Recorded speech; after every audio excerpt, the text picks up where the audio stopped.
Andre, we already heard your prediction and who you with. But on a serious note, this is something that I don't see a lot is the Christianity aspect where on Twitter you're heavy with it.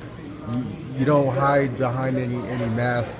In that, what's your thoughts on that as being a professional? How hard is that being a Christian and a professional fighter?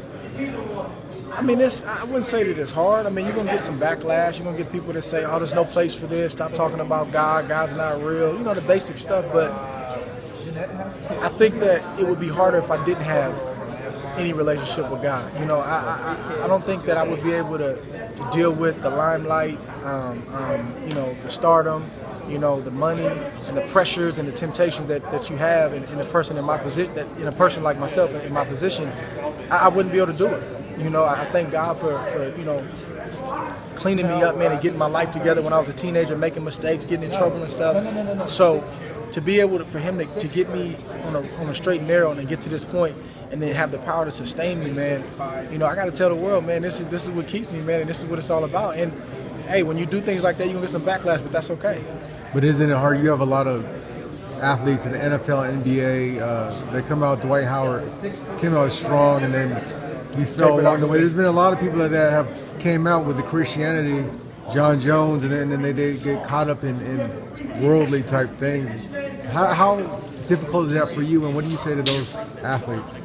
Well, I mean, I can't really speak to their situation because I don't know the details of it, but, you know, I can speak for myself. I got you know, obviously my relationship with God, but I got a strong wife. She's a strong believer. You know, my pastor, Pastor Napoleon, his wife, Pastor Nicole, and, you know, my church family, you know, the Well Christian community in Livermore, California. And just, you know, my godfather, Virgil, like I got a strong core of people that surround me. It's not just me and God on some island just figuring it out. Like I got people that I literally pick up the phone and say, what should I do about this? How do I handle this? And sometimes I want to go a totally different direction. And they're like, hey, man, don't do that, you know? So it's just having the right people around you, man. It's like a team effort. Last question: the Diaz Brothers, they're known for their boxing and MMA. Shout out to Stockton. And you're also the sparring partners. I'm good friends with both of them. Been up to Stockton. How is their boxing in boxing? They can go. They can go. I mean, you know, they wouldn't be working with us if they couldn't. You know, anytime I have a left-hander, we pick up the phone and we call Nick and Nate, and we get either one of them or both of them. Nick is more, hit me with your best shot, and I'm coming with my best shot. Nate's a little bit more, you know, skillful, volume puncher, different angles and stuff like that. He's one of my main guys when I fought Chad Dawson. So I love those guys, man. I appreciate them, and those guys can go. They got great stand-up, and those guys would be able to compete. I don't know how far they could go in the pro ranks, but those guys could compete, you know, in boxing just with pure stand-up.